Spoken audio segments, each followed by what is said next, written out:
এই মার্কা হচ্ছে স্বাধীনতা রক্ষার মার্কা, বাংলাদেশের সার্বভৌমত্ব রক্ষার মার্কা, দেশকে সামনের দিকে এগিয়ে নিয়ে যাওয়ার মার্কা।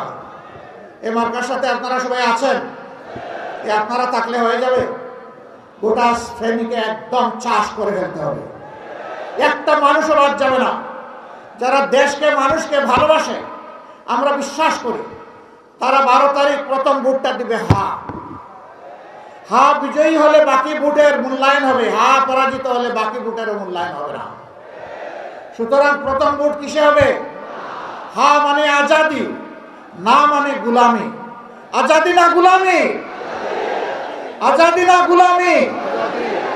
লিল্লাহি তাকবীর।